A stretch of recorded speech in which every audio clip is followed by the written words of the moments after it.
My wife, the CEO, tossed me an unlimited black card, her only condition being that I not disturb her date with her first love. I'm nothing if not agreeable, so that night I went to a bar, hired 9 models, and partied until 1 in the morning. It wasn't until then that Chloe sent me a voice message, asking if I was home. I replied dismissively, "Yeah, about to sleep." The woman on the other end issued a command, "Answer the video call." I quickly typed back, "I'm not dressed."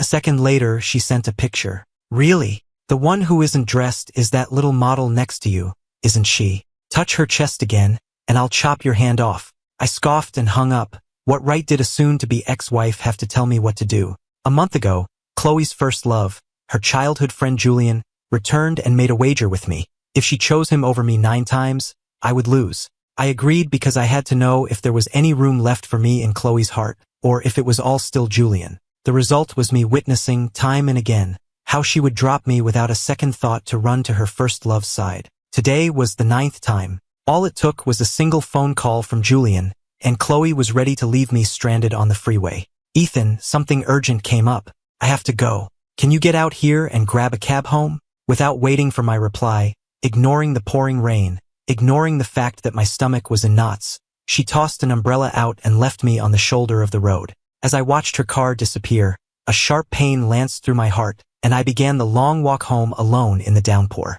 My dress shoes rubbed my feet raw until they bled. 5 hours later, I finally reached our villa in Malibu. Clutching my cramping stomach, I collapsed onto the ground, gasping for breath as rain blurred my vision. Through the haze, I saw Julian approach, holding an umbrella, a smug smile on his face.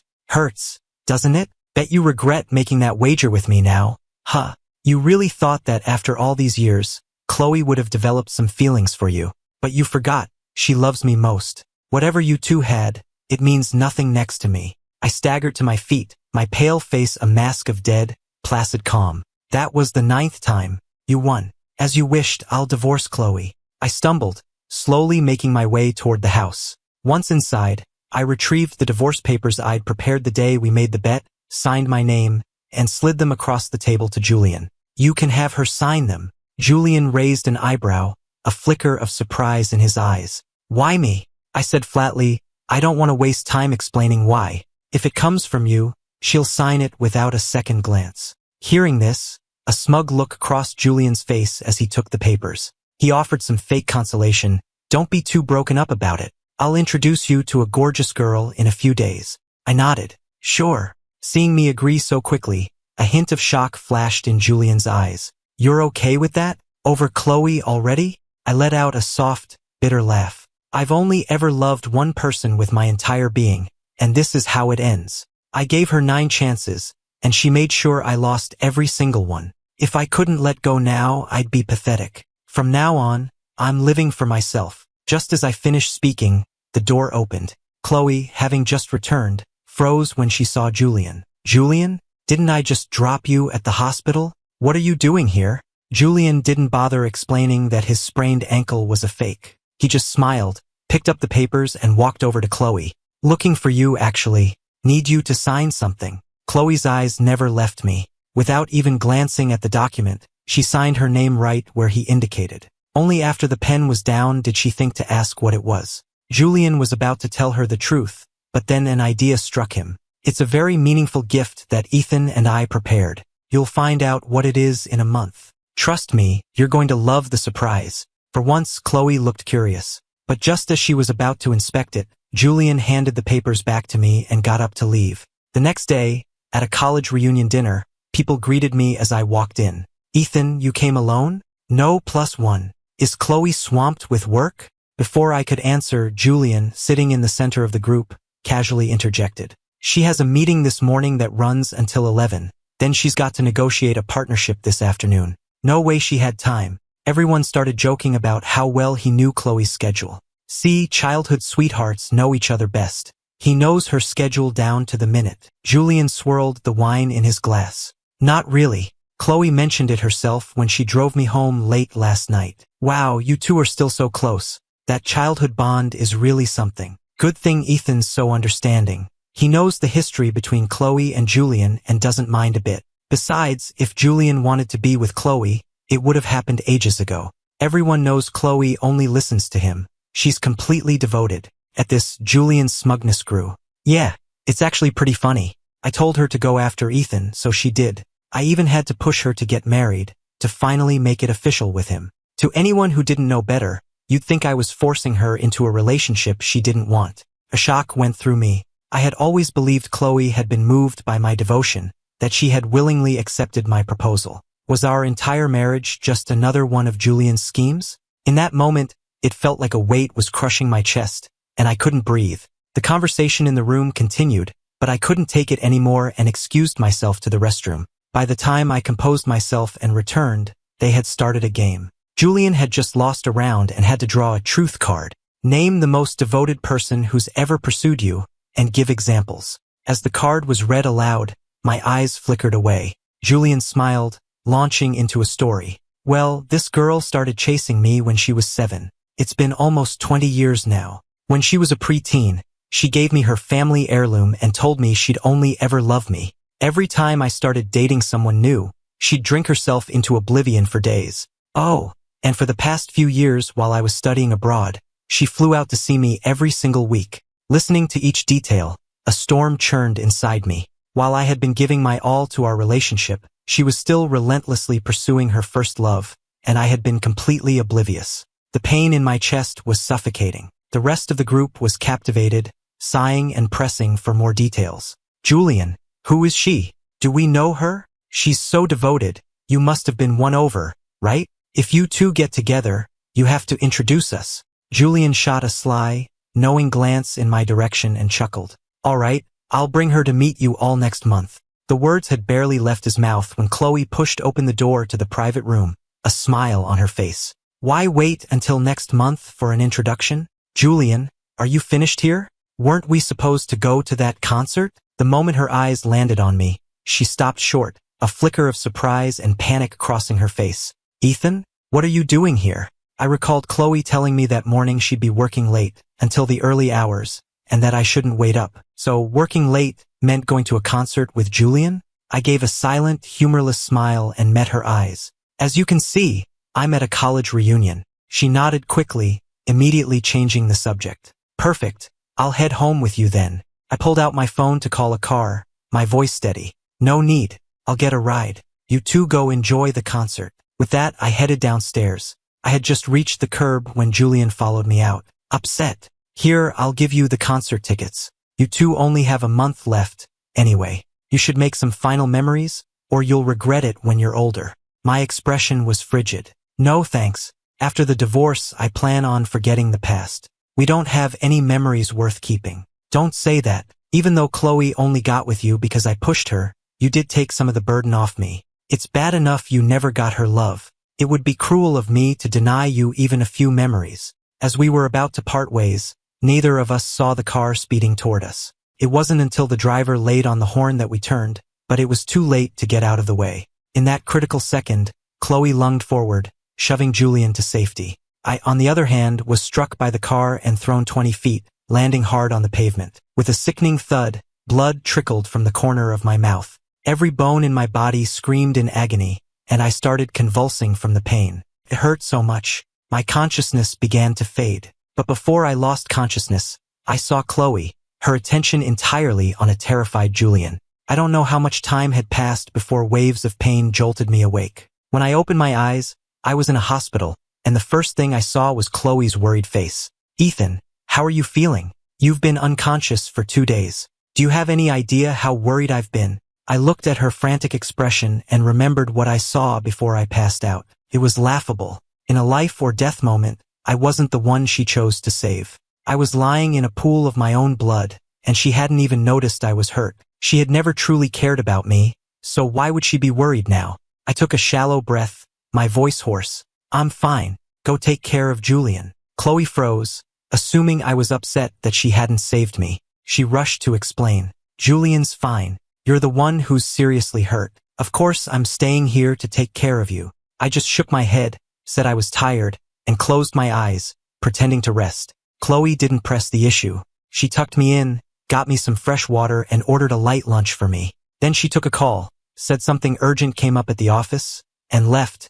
promising to come back the next day. When the nurse came on her rounds, She saw all the arrangements Chloe had made and commented on how lucky I was to have such a caring wife. I said nothing. As I was about to eat the soup, my phone buzzed. I opened the message. It was from Julian. Sorry about this, but that car crash really gave me a scare. I texted Chloe, and she's having dinner with me now. She's taking me for a drive later, and then we're catching a movie. You rest up at the hospital. The message included a picture from a well-known health food restaurant downtown, the table laden with light, nutritious dishes. You could only see Chloe's hands in the shot. I stared at the photo for a long moment before replying with just 3 words, "Have a good time." For the next week, Chloe visited the hospital daily, but she never stayed for more than 10 minutes. And like clockwork, Julian would send me updates on their activities. The difference between being loved and not was stark. I was once again grateful I had made that wager. After my final checkup, the doctor handed me my discharge papers.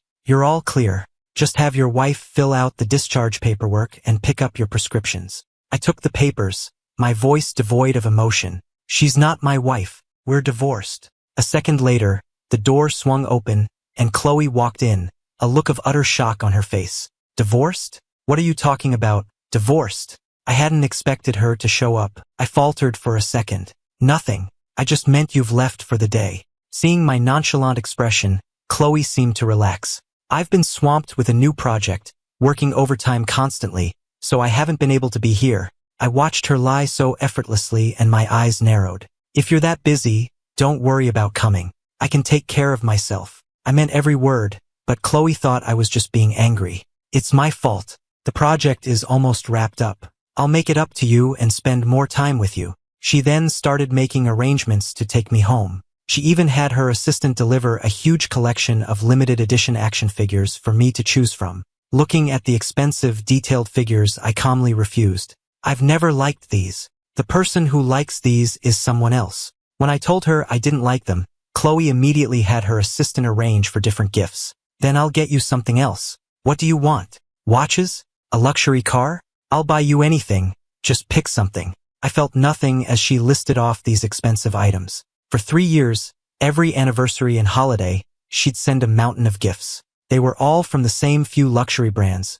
piling up in the closet until it looked like a high-end department store stockroom. I used to think this was her way of showing she cared, so even if I wasn't interested, I'd accept them with a smile. But now, hearing that she didn't even know what I actually liked, I understood. She was just too lazy to put in any real thought, so she threw money at the problem instead. After all, with a high enough price tag, you can't really go wrong. So this time I was direct. "I don't need any of it, and you don't have to send me things like this anymore. Don't trouble yourself." It was the first time Chloe had ever heard me talk like that, and a flicker of panic crossed her face. "You're my husband. It's perfectly normal for me to get you gifts. How is that a bother?" How laughable, Chloe. You still had no idea that you'd already signed our divorce papers. For the next few days, Chloe actually stayed home. I began to slowly pack my belongings. Clothes I no longer needed, the matching his and hers mugs, even taking down the curtains we'd picked out. Chloe was surprised to see me clearing out so many things. She was about to ask me about it, but then Julian called. Instantly, she forgot all about me, answered the phone, and walked away. I saw his name on the screen. I knew she was going to be with him. After she left, I threw everything I had gathered into the trash. By the early morning, Chloe still wasn't back. She just sent a text. She said she was going on a business trip for a week. A moment later, a picture from Julian arrived, showing him and Chloe having dinner together. Chloe said she wants to go abroad with me for a few days. I just replied, "Okay."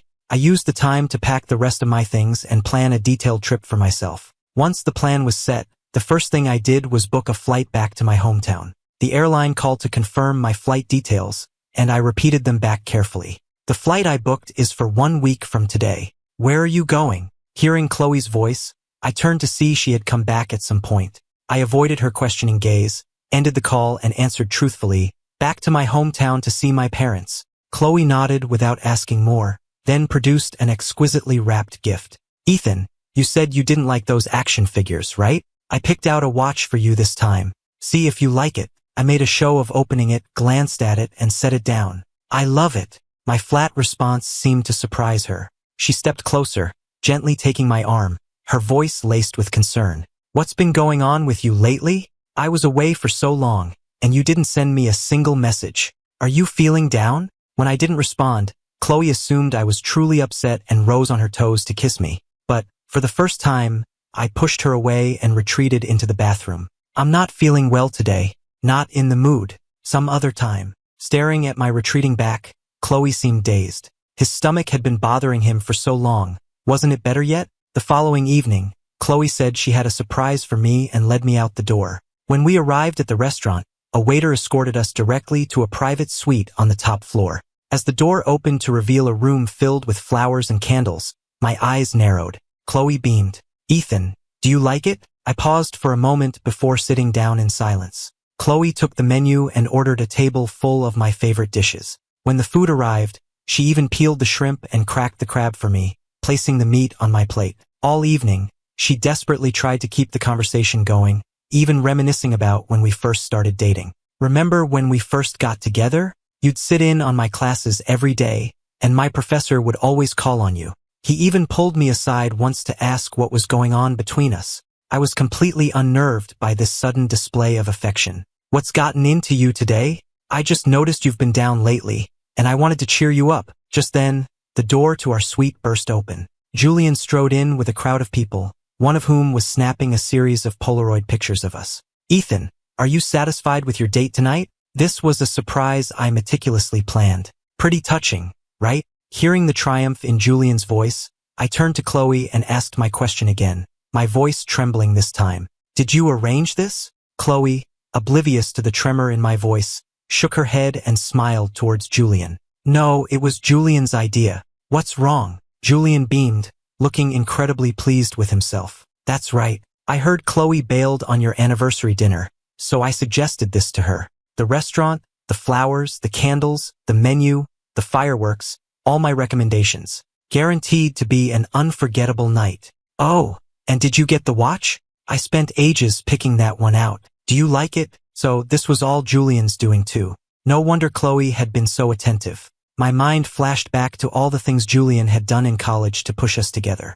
Listening to the crowd praise Julian for his brilliant plan, a profound sense of helplessness washed over me. Julian had orchestrated all of this for one reason, to prove to me that no matter how much time passed, I had no control. The beginning, the middle, and the end of my relationship with Chloe were all in his hands. I was just a passive participant, and Chloe was a willing pawn. Seeing Julian holding court, surrounded by his admirers, I couldn't take it another second. I stood up and headed for the exit. I was halfway down the stairs when Julian caught up to me. "What's the matter? Not happy? Ending your relationship with such a romantic candlelight dinner. It's bound to be a memorable moment in your life, right? Here, take these photos as a souvenir." I glanced down at the photos he held out. In them, Chloe stood with a heart-shaped firework exploding behind her, but her eyes weren't on the camera. They were looking in the direction where Julian had been standing. I didn't take them. I just looked at him, my voice heavy with exhaustion. "I've already signed the divorce papers.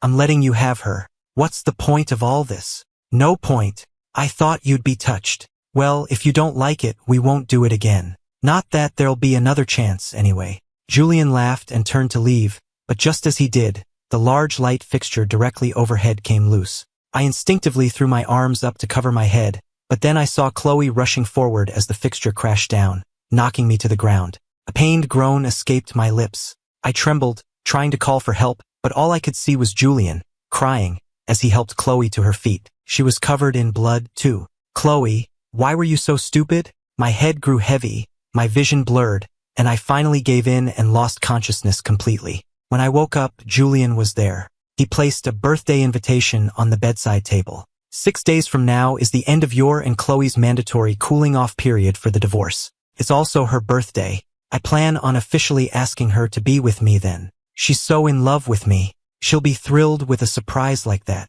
Chloe hit her head, has a mild concussion. I'll take care of her for the next few days. If you want to spend these last few days with her, I can have you move to the room next door. I closed my eyes, my voice flat. "No thanks. The person she wants to see right now is you, and I have no desire to see her." Julian nodded with understanding, then closed the door and left. During my last few days in the hospital, Chloe called and sent a few messages. I ignored them all. The day I was discharged, I went and picked up the final divorce decree. Back home, I placed the divorce decree and the original, signed agreement into a gift box and tied it with a ribbon. I was just about to leave with my suitcase when I ran right into Chloe returning home. She looked at my suitcase, surprised.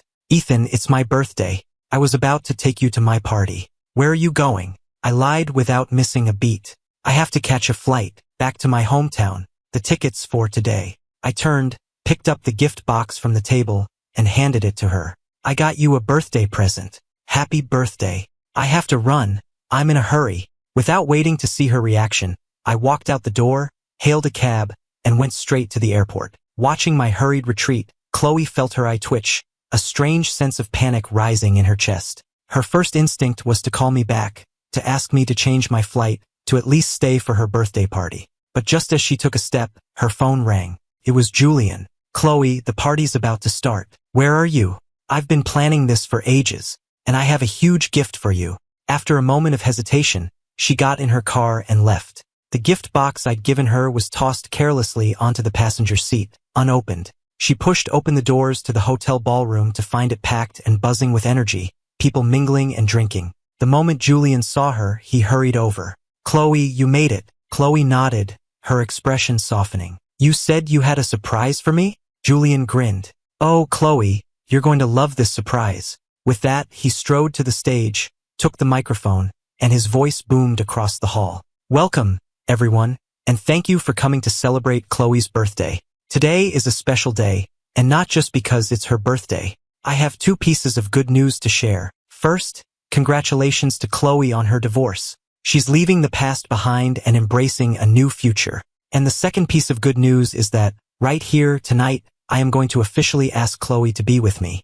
Chloe, you've loved me for so many years, and I've selfishly taken that love for granted. But today, I've finally seen clearly. I want to be with you forever." The warm, bright spotlight hit Julian, making him look almost angelic on stage. He stared into Chloe's eyes, his own filled with deep emotion, and said softly, "For so long, you've been the sun in my life, quietly there, silently watching over me. Every moment we've spent together is like a star in the sky of my memory. I used to take that warmth for granted, but now I realize it was a safe harbor you built for me with your love." Chloe's mind, however, went completely blank. Before she could process anything, Julian was in front of her, microphone in hand, gently taking her hand. "I've seen countless beautiful sights," he continued, "but the most beautiful view I've ever found is in your eyes. I've heard countless words, but I've felt the greatest warmth in your care. From this day forward, I don't want you following behind me anymore. I want you by my side, walking through every season, seeing every sight together. Will you be a part of every moment of my future? Ethan has divorced you. For all these years, you've chased after me, been there for me no matter what. I know you truly love me. And now I don't want you to chase me anymore, because I've decided I want to be with you. So, Chloe, do you like your surprise? This is my birthday gift to you. Be with me." Chloe stood frozen, completely unresponsive. Julian, seeing her stunned silence, assumed she was overcome with happiness. He gently called her name, prompting her for a reaction. Chloe's mind was reeling with questions, but in front of the entire ballroom, she couldn't voice them. She could only play along, forcing a look of surprise as she said to Julian, "Thank you for all of this. I'm so touched." Though it wasn't a direct yes, everyone there knew how much Chloe had done for Julian over the years. They all assumed they were already a couple, just waiting for the divorce to be final before going public. Now that the divorce was done, he was announcing it to the world at this huge party. "I knew you'd love it." Julian was satisfied with her response. He smiled, put his arm around her waist, and began to navigate her through the crowd. He wore a broad, happy smile, as if they were the perfect couple. The crowd erupted in congratulations. "Congratulations, Chloe. All those years of waiting finally paid off. Congratulations, Julian, on winning her over. Congratulations, Chloe. A true love story finally comes true." They spoke of infidelity and home wrecking as if it were a fairy tale. No wonder I wasn't there. A few people muttered about how unfair it was to me, but their voices were lost in the sea of congratulations. By the time the party wound down, it was late. Julian, ecstatic and a little drunk, kept his arm wrapped tightly around Chloe's waist. Looking at Julian beside her, Chloe pushed her swirling questions aside. She had no time to think, she just had to get him home. It was late by the time she got Julian settled and asleep. She finally returned to our house. Arriving at the dark, Empty house. Chloe finally remembered that I was gone, that I had gone back to my hometown. Chloe didn't really believe I could leave her. She knew just how much I loved her. Just as she had spent years chasing Julian, I had spent years chasing her. She remembered the birthday gift I'd given her that morning and concluded I was just angry, waiting for her to come and smooth things over. She knew she had neglected me for Julian, and she decided she would make it up to me properly when I returned. With that thought, she called my phone, not caring what time it was or if she might be waking me. She let it ring and ring, but there was no answer. Undeterred, Chloe sent me a message on iMessage. Seeing the red exclamation point and the message failed to deliver notification, Chloe felt a surge of annoyance. Had he just disappeared because he didn't know how to face her? Was he actually expecting her to go looking for him? In the soft light of the living room, Chloe finally went to her car and brought the gift box inside. Her fingers paused on the velvet box. I had never wrapped a gift for her before. I always just handed them to her. This was the first time. The thought made her curious. Her phone buzzed on the coffee table. Julian's name lit up the screen, a sharp pinprick in the room's warm, quiet glow. Chloe? Where'd you go? His voice on the other end was slurred. He was clearly still drunk. He hadn't sobered up. I'm home. What's wrong? Hearing his voice, Chloe stopped her hands, her own voice softening unconsciously. I don't feel good. Why aren't you here with me? Listening to his whining, Chloe dropped the box, grabbed her coat and keys, and headed for the door, phone still pressed to her ear. I'll be right there. You just hang on. By the time she reached Julian's apartment, the sky was beginning to lighten. Chloe, I meant what I said. I wasn't just caught up in the moment. I'm your boyfriend now. Chloe, is there anything you'd like to do to your new boyfriend? Julian took her hand and placed it on his stomach, his voice full of seduction. That's not it. I want to know when Ethan and I got divorced. And why can't I get in touch with him? Chloe, I thought you'd be consumed with the joy of us finally being together. You have me now. Why are you still worried about someone who doesn't matter? There was an edge to Julian's voice. Hearing him say that, a strange feeling pricked at Chloe's heart. How should I know? He sent me a message saying you two were divorced. He even showed me the decree. I just assumed you were so eager to be with me that you initiated it. He didn't even show up for your birthday, and you're still thinking about him? The divorce decree? I divorced him? Chloe was stunned. To be informed of her own divorce like this, and to have the blame pinned on her. It wasn't as if she felt nothing for me. After all, for years, whenever she was hurt by Julian, I was the one who was there for her. She had only spent a little extra time with Julian because he was new back in the country and didn't know anyone. And for that, I was divorcing her? Seeing the look on Chloe's face, Julian immediately threw me under the bus. He threatened me. He said if I didn't help him, he'd spread vicious rumors about me to all our old college friends, that he'd ruin my reputation. He really said that? Chloe couldn't believe it, that I, who had always been so gentle with her, so measured and polite with everyone, could do something like that. You don't believe me, do you? It's not that I don't believe you. I just never thought he would do something like that to you. Weren't you two roommates in college? Good friends. He was never my friend. He was always jealous of me. If he hadn't told me he had a crush on you, and set me up with Jessica, I never would have introduced you to him. He introduced you to Jessica?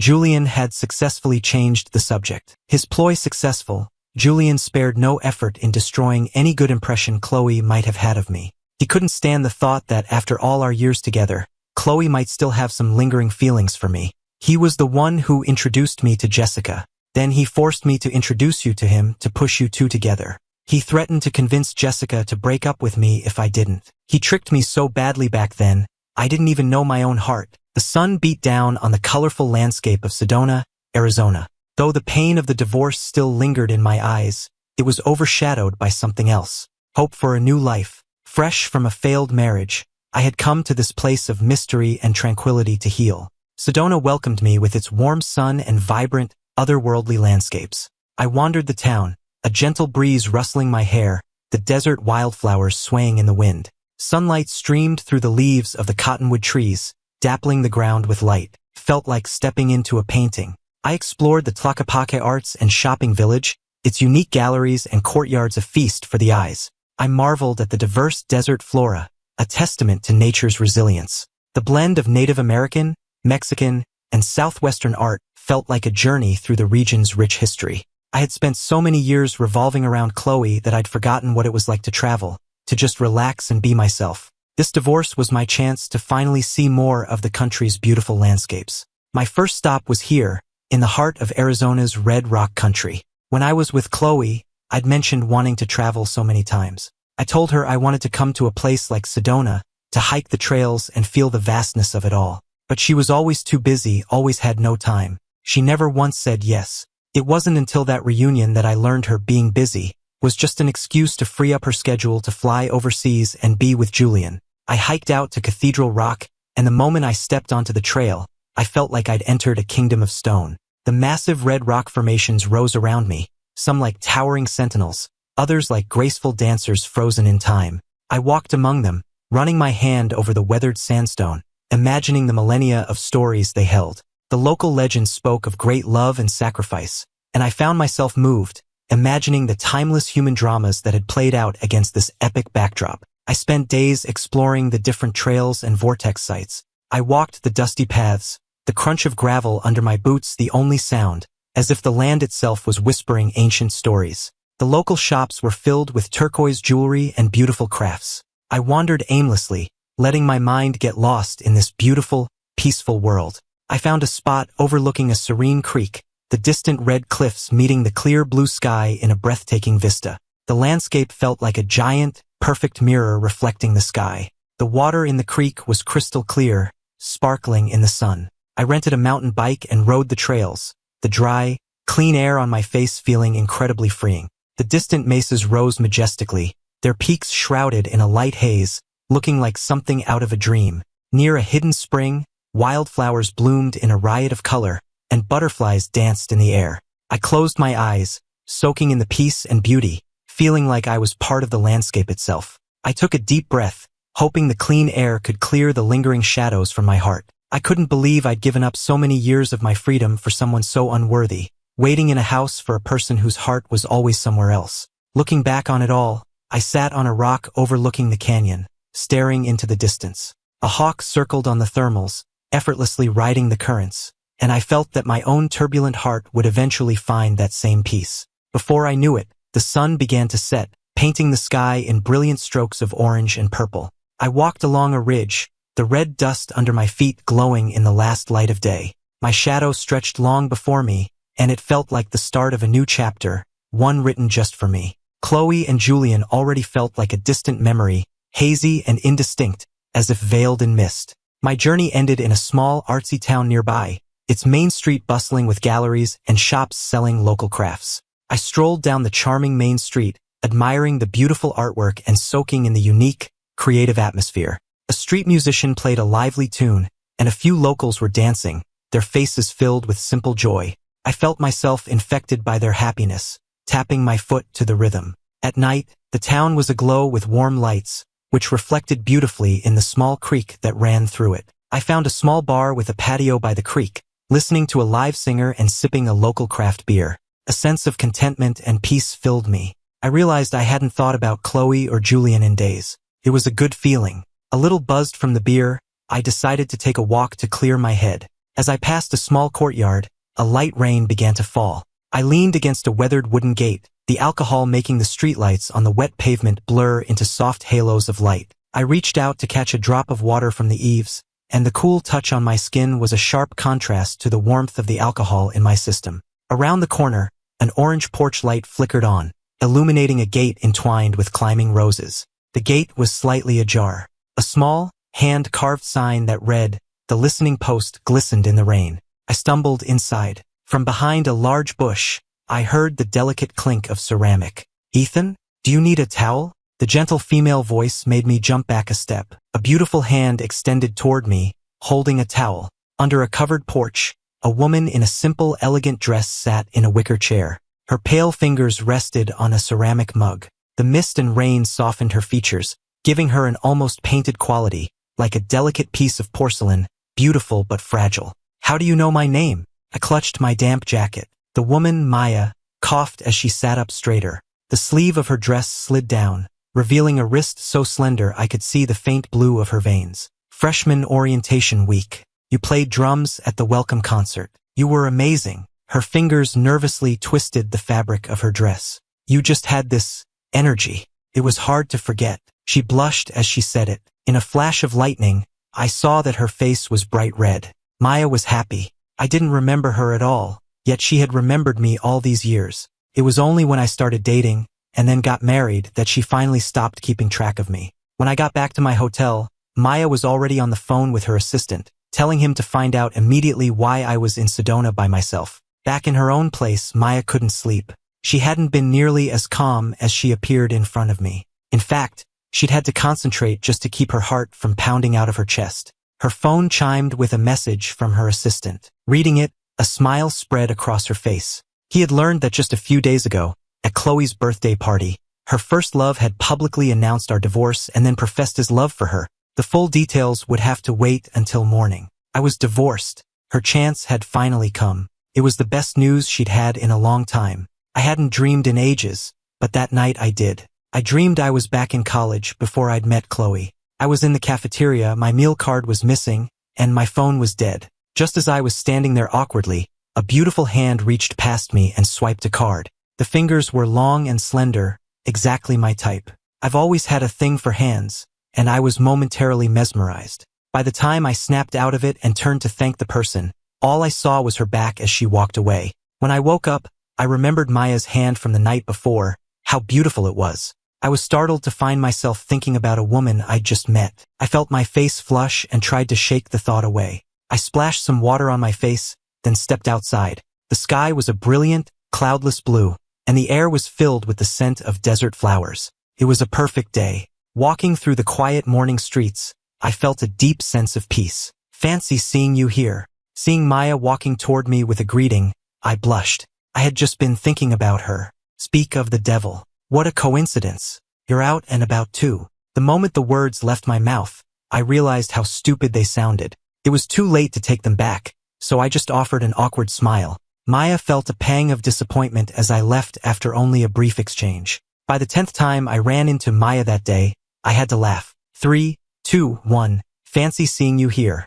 Just as my silent countdown finished, Maya's cheerful greeting arrived right on cue. It's not a coincidence. This is the 10th time we've run into each other today. Maya froze, looking mortified. Want to just walk together? Seeing her adorable, flustered expression, I found it endearing. I invited her to join me, hoping to ease her embarrassment. Okay, mission accomplished. Maya mentally gave herself a high five. The all-night research session on how to accidentally run into someone had paid off. So what if her little scheme was transparent? A little embarrassment was a small price to pay. Whatever works, works. With Maya's company, the day became truly enjoyable. She even took pictures for me, making up for the fact that I hadn't taken any on my trip so far. And Maya, who happily acted as my personal photographer for the day, seemed perfectly content. She had spent the entire day with the man she'd had a crush on for years. Back in New York, after days of non-stop work, Chloe finally cleared her schedule, setting aside a whole month to travel with Julian. Julian was thrilled when he heard the news. He invited her over for dinner at his apartment. When Chloe went back to our house to pack, she finally saw the gift I'd left for her, still sitting in the living room. She finally opened it. Her face clouded over as she saw what was inside. The divorce agreement and the final decree. What a wonderful birthday present. She tossed them aside and went to the bedroom to pack. Only then did she notice that everything of mine was gone. My half of the closet was empty. The photo on my nightstand was gone. Even my toothbrush was gone. How could I? Just because she spent a little more time with Julian, I just up and left? Was my all-consuming love for her just an act? Or was Julian right? Was I a hypocrite? Was my love that shallow? For some reason, as the reality that I was gone for good sank in, Chloe's anger was replaced by a strange, suffocating feeling in her chest. She had always loved Julian. I was just the backup plan. Chloe repeated this to herself like a mantra, trying to crush the unfamiliar feeling. Depressed, Chloe drank heavily at dinner. Later that night, with a little coaxing from Julian, she fell into bed with him. Looking at Julian sleeping beside her, she had finally gotten her first love, but her heart felt strangely empty. My face kept flashing in her mind. Even as she lay with Julian, she found herself thinking about me, and the woman I might be with. Julian, for his part, was also thinking about the woman he'd seen me with. She had an air about her, an elegance that, he had to admit, even surpassed Chloe's. Why did I, the loser, get to have someone even better than the woman he had? With both of their minds elsewhere, neither noticed the other's distraction. Meanwhile, back in Sedona, the air between Maya and me was filled with a happy, romantic bubble. It was only when I got back to my room that I realized I'd never told Maya I was divorced.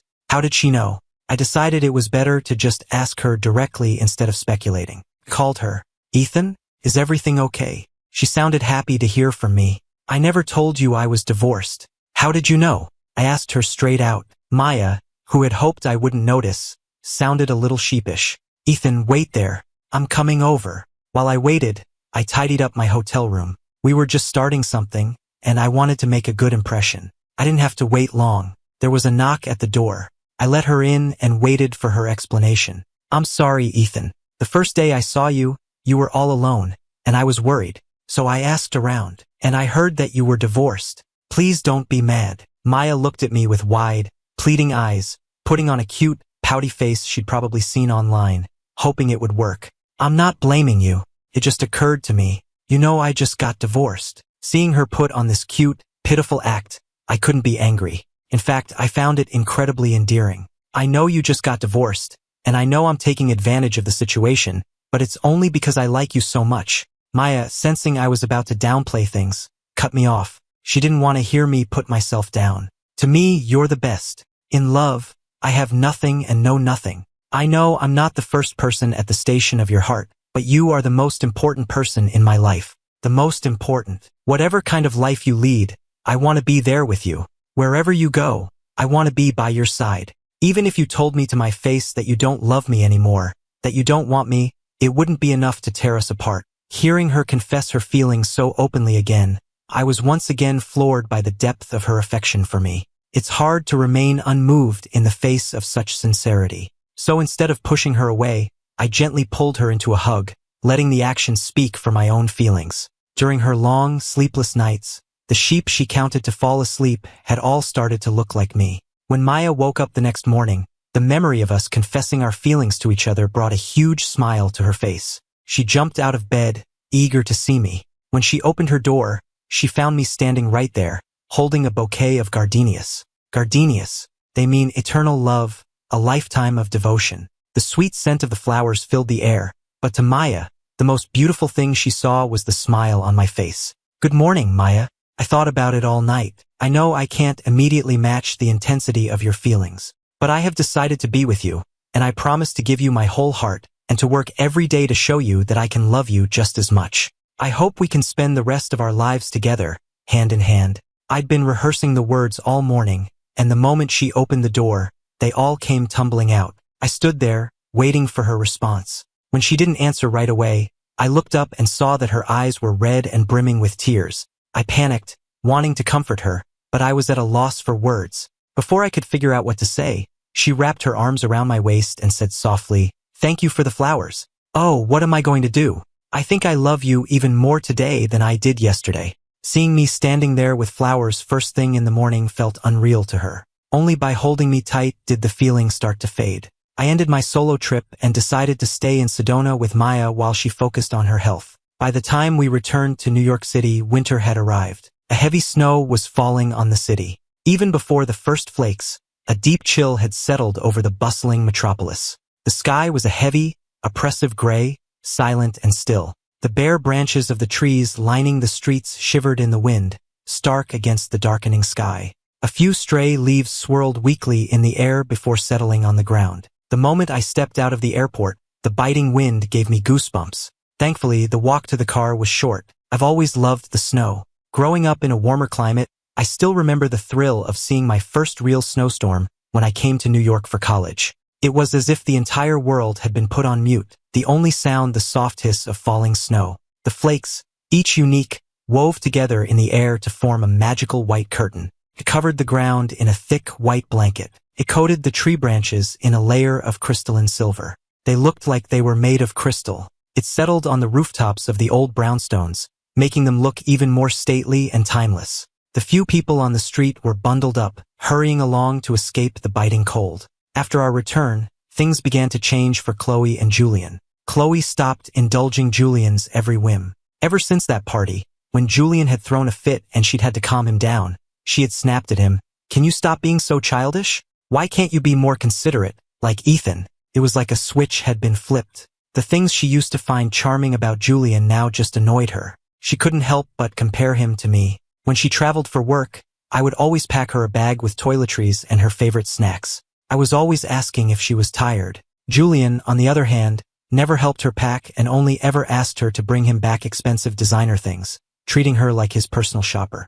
And Julian, sensing Chloe's shift in attitude, could no longer maintain his cool, superior demeanor. He constantly compared her to the way she used to be, accusing her of not loving him anymore now that she finally had him. The rift between them grew wider. It was around this time that Jessica, his old flame, started coming around again. Jessica provided the adoration and excitement that Julian was no longer getting from Chloe. But she couldn't provide the lavish lifestyle he craved, so they kept their affair secret. Chloe, her mind elsewhere, didn't even notice his suspicious behavior. She only noticed that he was picking fewer fights with her and thought he was finally maturing. And once she heard I was back in town, her thoughts were even less focused on Julian. When Julian heard I was back, he immediately remembered his humiliation in Sedona. Plus, Chloe was constantly comparing him to me. She, who used to worship the ground he walked on, was now treating him with disdain. Now that I was back, he was determined to make me pay. So he casually mentioned to our old college class president that they should organize a reunion. The class president, ever the people-pleaser, immediately organized a get-together. I had no desire to go. I wanted nothing more to do with Julian, but the class president was insistent, and I couldn't find a polite way to refuse, so I went. By the time I arrived, the place was already crowded, but I didn't see Julian anywhere. I was about to join a group of friends when the class president cornered me. I heard you and Chloe got divorced. Is it true? The noisy room suddenly went quiet. Yeah, we're divorced. I didn't see any reason to hide it. It was a good chance to get the news out there and avoid awkward questions later. Why? How could you let someone as amazing as Chloe go? Irreconcilable differences. I had no intention of elaborating. I heard she's with Julian now. Was it because of him? Someone who had heard the rumors muttered it under their breath. If Julian had wanted to be with Chloe from the start, where would I have even fit in? The class president steered the conversation back to Chloe's undying devotion to Julian. Exactly. Everyone saw how good Chloe was to Julian. I couldn't even compare. If Julian hadn't set us up, I never would have had a chance with her in the first place. I guess I should be thanking him. The crowd then launched into stories about how Chloe doted on Julian, completely ignoring the fact that she was a married woman and I was her husband. They had no regard for my feelings, openly discussing all the ways I fell short compared to Julian. They were oblivious to the pain their words were causing. The few people who looked uncomfortable were drowned out by the majority. They glanced at my grim face and whispered for the others to stop. The class president saw my expression and laughed. Ethan, you're not getting upset, are you? We're not making anything up. It's the truth. Don't be so sensitive. The reunion had turned into a public trial, with me as the defendant. If I couldn't see that this whole thing was a setup, I'd be an idiot. I was about to leave when Julian walked in. He greeted everyone with a wide smile. Sorry I'm late, everyone. We were just talking about you, Chloe, and Ethan. You came. I was worried you'd be upset with me. Why would I be upset with you? The class president played along. It's all Chloe's fault, really. She was just as devoted to me when I got back, and Ethan got jealous and insisted on a divorce. Then he blamed the whole thing on me. He feels bad about it, I'm sure, but what can you do? Chloe loves me, not you. Married for years and never even had her love. You poor thing. Murmurs spread through the room. If this was your goal, then I'm afraid I have to disappoint you. To me, Chloe is just my ex-wife now. A familiar stranger, nothing more. I really do. I just wanted to smooth things over between us. I looked at these familiar faces and felt like I didn't know them at all. Were they always this easily manipulated? Without another word, I stood up to leave. I was at the door, waiting for Maya to pick me up, when Julian followed me out. I'm going to destroy your reputation among our alumni. He whispered this in my ear. I looked at him with scorn. You really think you're that important, don't you? Just then, Maya pulled up to the curb. It seems the Sterling Corporation has too much time on its hands lately. In the future, I don't want to see any of these people working in any Sterling-owned enterprise. Before anyone could react, Maya ushered me into the car and we drove away. Watching me leave with such a commanding woman, and then seeing security guards arrive to clear them out, they all realized they had messed with the wrong people, and that it was going to cost them. Some of them who worked for Sterling-owned companies soon received termination emails. They were furious. They wanted to blame Julian, but with Chloe by his side, they knew they couldn't touch him either. They had no choice but to accept their fate. When titans clash, the little guys get crushed. Others who worked for companies that partnered with Sterling were also fired, their employers fearing repercussions. After the party, everyone took to their social media accounts. They all discussed how Julian had shot himself in the foot. His reputation was in tatters. The timing of his public confession right after Chloe's divorce had already raised some eyebrows. But because Chloe had been the one pursuing him, many had defended him, seeing him as an innocent party caught in the crossfire. But this time, the story was completely different. An anonymous account posted the details online, and it quickly went viral. When someone's down, everyone kicks them. This time, no one defended him. They all called him out for being a homewrecker, saying it takes two to tango. When Julian saw the online comments, he flew into a rage and trashed his apartment. Chloe, meanwhile, was in deep trouble. Business partners began to withhold funds and delay shipments, all giving the same vague excuse. She had offended someone powerful. Partners whose contracts were up for renewal all jumped ship to her competitors. Chloe was so busy trying to salvage her company that she started sleeping at the office. Julian couldn't reach Chloe, but Jessica was always there, showering him with attention. Already on edge, Julian let Jessica's flattery and a few drinks lead him into bed with her. After sleeping with Jessica, Julian reasoned that even though Chloe had been neglectful lately, it was only because she was busy and still adjusting to my absence. She was still the same devoted Chloe underneath it all. This rationalization made him even more reckless with Jessica. He started taking Jessica out to movies, on trips, even bringing her back to the apartment Chloe paid for, all on Chloe's credit card. Chloe, buried in work and trying to save her company, kept seeing notifications for charges on her secondary credit card. She was furious. It was bad enough that Julian didn't seem to care about her at all, but for him to be so extravagant while her company was collapsing was infuriating. So, despite being swamped, she went to Julian's apartment.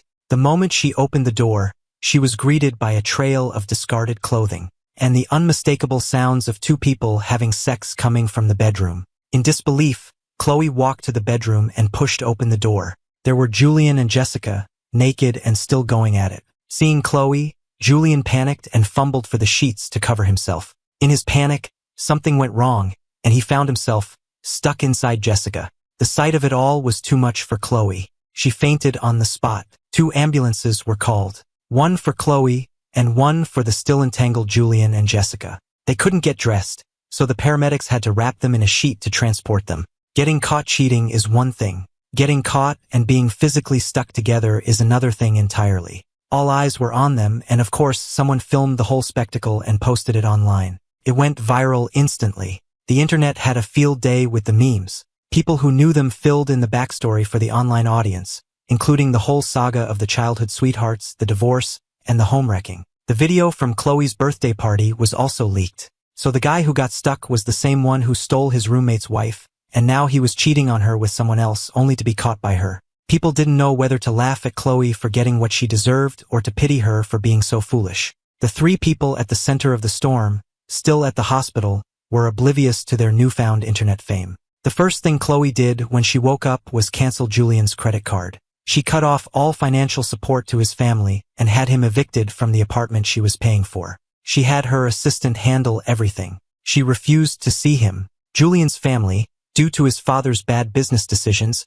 was already struggling to maintain their lavish lifestyle. That was the real reason Julian had come back, to get rid of me and secure Chloe as his financial lifeline. Now that Chloe had cut him off, his family, without her support, was facing bankruptcy. Seeing him kicked out and living in a tiny apartment, Jessica promptly dumped him. She had only been with him for the money. Now that the cash cow was dry, what was the point? Left with nothing, Julian desperately tried to get back to Chloe, but her new bodyguards blocked his every attempt. Meanwhile, Chloe's life was getting even worse. The Sterling Corporation, Maya's family company, had begun a full-scale corporate attack on her business. Chloe's company was a relative newcomer and couldn't withstand the pressure from an established powerhouse like Sterling. Fueled by her anger at Julian's betrayal, she made a series of rash, emotional decisions that pushed her already struggling company to the brink of collapse. There was no turning back. When it became clear that bankruptcy was inevitable, the stress was too much for Chloe's already weakened body to handle. She collapsed in her office, coughing up blood, and was rushed back to the emergency room. By the time she was discharged, her company had officially filed for bankruptcy and was being liquidated. Her bank accounts were frozen, her assets seized. With nowhere else to turn, Chloe thought of me. I had been so good to her, and she hadn't appreciated it. Julian had only to crook his finger, and she would come running. That's what had led to her downfall. Unable to face the fact that her own choices had led to this, Chloe chose to blame everything on Julian. She went to confront him. Julian, now completely cut off by Chloe, tried to reach out to his old flames, but the few who would still talk to him couldn't support the lifestyle he was used to. When he saw Chloe approaching, he thought she was coming back to him. Instead, she came to blame him for her bankruptcy. A bitter, ugly fight ensued. You're the failure, and you're blaming me? Did I ask you to worship me? Weren't you the one stringing Ethan along, constantly giving him false hope? If it weren't for you, he never would have left. I just had to beckon, and you came running. How is that my fault? She was the one who had wronged me, who had hurt me. This was all her own doing. Julian, after everything that's happened, don't you feel even a little bit of guilt? Any regret? Listening to his endless stream of excuses, Chloe asked a question that, even to her own ears, sounded ridiculous. Guilt? Regret? Why should I feel guilty? Chloe, we've known each other since we were kids. You know who I am. Did you really believe everything I said? Don't you know how often I lie? My words just gave you an excuse to do what you wanted to do all along. You used me as an excuse, pretending you were doing it all for me. But from the very beginning, weren't you only ever thinking of yourself? Chloe, speechless, turned and walked away. Her world had completely collapsed. But she still wanted to see me one last time to apologize. When she came looking for me, she was intercepted by the bodyguards Maya had hired, keeping her completely out of my life. The boomerang she had thrown long ago had finally come back and hit her square in the face. Finally, during a moment when the guards were distracted, she managed to slip into my building's parking garage. She stepped out in front of me as I was getting out of my car. I stared at the person blocking my path for a long moment before I recognized her. It was Chloe. She looked haggard, a shadow of her former self. I felt nothing. I frowned. What are you doing here? Seeing my completely emotionless face, Chloe's own face crumpled. A wave of pain and sadness washed over her. Her eyes grew red, and her voice choked. I came to apologize. When we were together, it was my fault. I neglected you, and I made you suffer so much. Every time I lied about a business trip, I felt guilty. That's why I had my assistant send you all those gifts. I thought the money could make up for my absence. I was so busy chasing Julian, and I never looked back at you. But the love in your eyes was always so strong. I'm so sorry. If you'll let me, can I make it up to you? Come back to me. I'll love you with everything I have. I'll work hard. I'll rebuild everything, and I'll love you.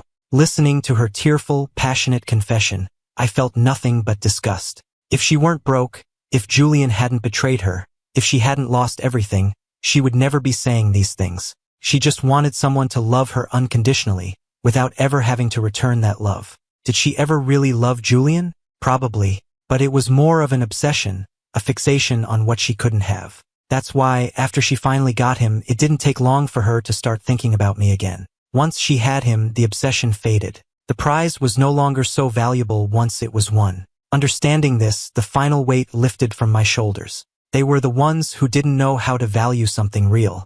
I didn't need to waste any more energy on them. You are a truly, thoroughly awful person. With that, I got in my car and drove away, leaving her there. Maya, listening to her bodyguard's report over the phone, smiled and twirled a pen in her fingers. She knew her moment had arrived. Chloe thought she had gotten lucky with a lapse in security. In reality, Maya had arranged it. She knew I needed to see Chloe one last time to truly close that chapter.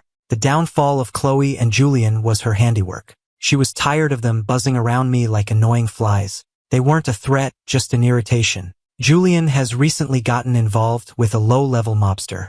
He's planning to hire someone to tamper with Ethan's car. Such an annoying pest. Contact his boss. Tell him it's been a while, we should have dinner. And ask him if he needs any more workers for his overseas projects. Chloe has served her purpose. Deal with them both. Maya, I'm here to pick you up. Hearing my voice, Maya dismissed her assistant with a glance, rose to greet me, and wrapped me in a hug. The stress of her long day melted away. I wish I could keep you by my side every second of the day. You're so busy with your new studio. How long has it been since we had a proper date? Hearing the playful complaint in her voice, I felt a pang of guilt. I knew I had been neglecting her a little while getting my new workshop off the ground. Well, I'm here to pick you up now, aren't I? No work talk tonight. I'm all yours. Alright, you're forgiven. And since tomorrow is the weekend, you should come and meet my family. They're dying to meet you. I'm not ready. Don't worry. They just want to see the man who finally captured my heart. After all these years of being single, they thought I was going to be alone forever. They're just curious. Her reassurance calmed my nerves a little. Okay, then after dinner, you can help me pick out some gifts to bring them tomorrow. Deal. The next day, I found myself driving with Maya to the old Sterling family estate. As we got closer to the sprawling mansion, my anxiety grew.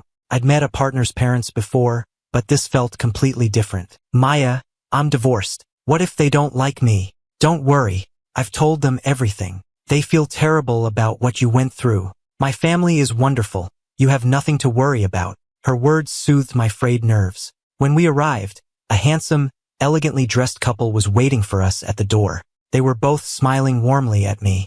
I took a nervous breath. Maya sensed my anxiety and squeezed my hand. Mom, Dad, this is Ethan. Ethan, these are my parents.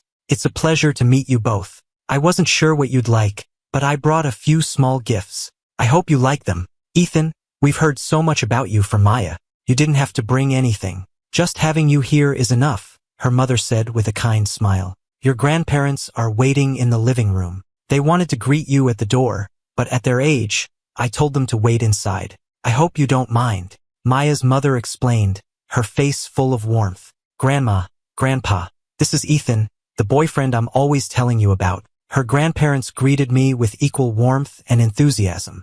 I spent a wonderful afternoon with Maya's family. As I was leaving, Maya's mother handed me a gift bag, saying it was a small token from the family. It felt wrong to refuse a gift from an elder, so I accepted it graciously. On the drive home, sitting in the back seat with Maya, I opened the bag. Inside was an old, ornate box. I opened it to find a beautiful antique watch. This is too much, I said. Looking at the craftsmanship, I knew it was incredibly valuable. It's a Sterling family heirloom. See? I told you they liked you. I can't accept this. Not yet. I tried to put it back in the box to give to her. It'll be yours eventually, she said, stopping me. Unless you're not planning on making an honest woman out of me? Maya teased, stopping my hands. Go on. See what else is in there. I didn't argue further. I looked at the other items in the bag, a black credit card, and the deed to an office building in Midtown. Looking at these incredibly generous gifts, I felt a wave of happiness. The Sterling family genuinely liked me. It wasn't just for show. I was overjoyed. On what seemed like an ordinary evening, Maya took me to a luxurious, stylish restaurant. The light inside was soft and warm, like scattered starlight. Beautiful art adorned the walls, and classical music drifted through the air. The whole place exuded an air of quiet elegance. Our table was perfectly set with fine china and a crisp, white tablecloth. In the center was a bouquet of deep red roses. Their faint, sweet scent filled the air. The crystal chandeliers overhead cast a glittering light over the other diners, making the whole scene feel like a dream. After we were seated, a procession of delicious courses began to arrive. Maya served me food, her voice soft as she reminisced about all the little moments since we'd met. The memories played like a movie in my mind. Just as I was lost in the sweet memories, the restaurant's music suddenly changed. It was my favorite song. Then, the lights in the restaurant dimmed, and a single soft spotlight landed on Maya. She slowly rose and walked over to me. She looked deep into my eyes and said, Ethan, from the moment we first met, I knew you were the person I had been searching for my entire life. Everything about you captivates me. Every day I spend with you fills me with a happiness and contentment I've never known. I want to walk with you through every stage of life, to share all of life's joys and sorrows. Will you marry me and let me be yours for the rest of our lives? The other diners in the restaurant had all stopped to watch, their eyes on us. Some of them began to applaud, offering their blessings. I nodded, my own eyes filling with tears. I will. Overcome with emotion, Maya threw her arms around me, whispering, I love you. I will always love you. The other guests erupted in applause and cheers, a chorus of witnesses to our love. Outside the window, fireworks began to light up the night sky. Our faces, illuminated by the colorful bursts, were beaming. Surrounded by the blessings of strangers and bathed in the light of the fireworks, we held each other close. Our love story, on this perfect, romantic night, had found its happy ending. And at the same time, it was the beginning of a brand new chapter.